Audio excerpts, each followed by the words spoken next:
امریکہ کی جو ایران کو دھمکیاں دی جا رہی ہیں، میزائل اور جوہری پروگرام پر بڑھتی دھمکیاں ہم دیکھ رہے ہیں، کیا سمجھتی ہیں یہ ایک محدود سفارتی دباؤ ہے یا کسی بڑی عسکری کارروائی کا پیش خیمہ ہے؟ اور اگر اسرائیل امریکی حمایت میں ہمیں نظر آتا ہے، فوری طور پر کارروائی کرتا ہے، تو اس سے مشرق وسطیٰ میں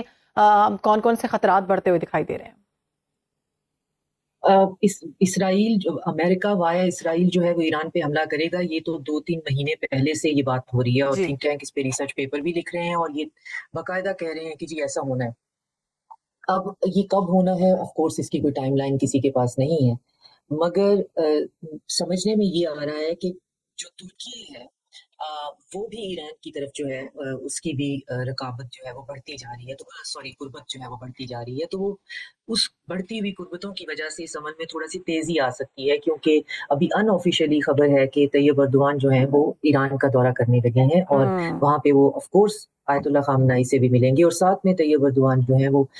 سیریا کے اندر ایک جو علاقہ ان کے پاس ہے اس میں ایک ریڈار سسٹم نصب کرنا چاہتے ہیں، جس کی جو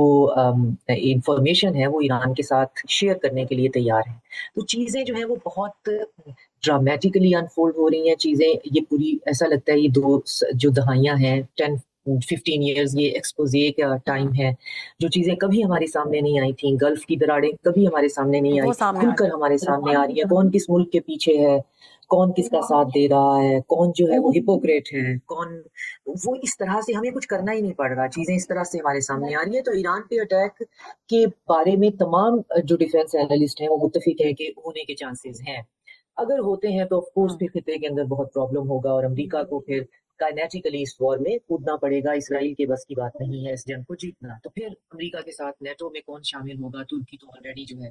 وہ اس بارے میں آپ ان کو سب جلدی دکھا چکا ہے کہ میری طرف سے تو یہ مشکل ہے۔ ہماری طرف اگر دیکھیں گے تو ہم بھی ایران کے معاملے میں کسی صورت کسی پارٹی کا حصہ نہیں بنیں گے، سعودی عربیہ اور ایران کے تعلقات بھی بہت بہتری کی طرف جا رہے ہیں، اور میری معلومات کے مطابق ابھی بھی ان میں بہت بہتری جو ہے کوئی پرابلم اس وقت نہیں ہے کہ وہ کسی ایسے مس ایڈوینچر کا حصہ بن جائے۔ بالکل